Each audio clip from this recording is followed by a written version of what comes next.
শিলচর বাইপাসে এক মহিলার সঙ্গে সংগঠিত কুকর্মের অভিযোগ সামনে আসতেই তীব্র প্রতিক্রিয়া জানান তৃণমূল নেত্রী সুস্মিতা দেব। ঘটনার বিষয়ে বিস্তারিত জানতে তিনি ফোনে কথা বলেন কাছাড়ের পুলিশ সুপারের সঙ্গে এবং পরে সরাসরি সাক্ষাৎও করেন। সাক্ষাৎ শেষে সংবাদমাধ্যমকে তিনি জানান, বর্তমানে শিলচর বাইপাস কর্পোরেশনের অধীনে রয়েছে, তাই ওই এলাকায় নিরাপত্তা জোরদার করা অত্যন্ত জরুরি। সেখানে সিসিটিভি ক্যামেরা স্থাপনের জন্য পুর নিগমের দৃষ্টি আকর্ষণ করেছেন তিনি। পাশাপাশি পুলিশ সুপারকে স্পষ্টভাবে অনুরোধ করেছেন এই মামলাটি অত্যন্ত গুরুত্ব সহকারে তদন্ত করে দোষীদের বিরুদ্ধে কঠোর ব্যবস্থা নিতে হবে। তিনি আরও বলেন, এই ধরনের নির্যাতনের ঘটনায় ভুক্তভোগীরা অনেক সময় ভয়ে সামনে আসতে চান না, তাই নির্যাতিতার বয়ান নেওয়ার জন্য মহিলা পুলিশকর্মী নিয়োগ করার কথাও তিনি উল্লেখ করেন। এদিকে পুলিশ সূত্রে জানা গেছে, ঘটনার সঙ্গে জড়িত এক অভিযুক্তকে ইতিমধ্যেই গ্রেফতার করা হয়েছে এবং সে বর্তমানে পুলিশের হেফাজতে রয়েছে। নির্যাতিতা মহিলার মেডিকেল পরীক্ষাও সম্পন্ন হয়েছে।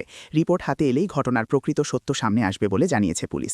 তবে ঘটনার সঙ্গে জড়িত বাকি অভিযুক্তদের দ্রুত আইনের আওতায় এনে সঠিক তদন্তের জন্য পুলিশ সুপারের কাছে আবেদন জানিয়েছেন সুস্মিতা দেব। মিডিয়াতে দেখতে পেরেছি যে শিলচরে একটা গ্যাং রেপের খবর সোশ্যাল মিডিয়াতে এসছে।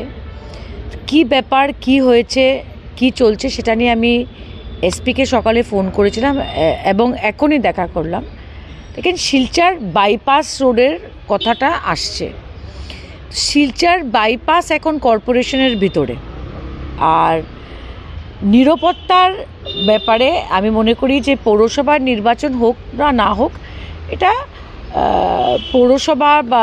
পৌরসভার অফিসারকে দেখা উচিত যে কীভাবে ওখানে লাইটিং আর সিসিটিভি ক্যামেরা লাগানো যায়।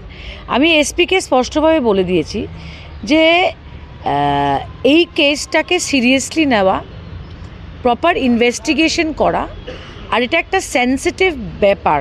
রেপ এরকম একটা জিনিস যে নির্যাতন হলে ওরা স্টেটমেন্ট দিতে ভয় পায় বা সামনে আসতে ভয় পায়। তো অ্যাটলিস্ট ফিমেল পুলিশ অফিসারদের দিয়ে যে যার নির্যাতন হয়েছে বলা হচ্ছে, ওর প্রপারলি স্টেটমেন্ট নেওয়া হোক আর জানা হোক যে ব্যাপারটা কি। এসপি বলেছেন একজনের অ্যারেস্ট হয়েছে, কিন্তু নিউজে আমি দেখেছি যে মেয়েটা বলছে যে 7-8 জন ছিল। তো বাকি অ্যারেস্ট হচ্ছে না কেন? 2 নম্বর কথা, আমরা 2 দিন আগে পত্রপত্রিকাতে দেখেছি যে একজন সাংবাদিক শ্রম রোডে মারপিট করেছে।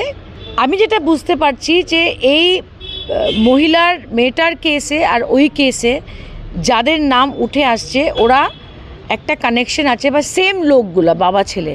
তো প্রশ্নটা হলো যে শিলচরের ল অ্যান্ড অর্ডারটা কোথায় আছে।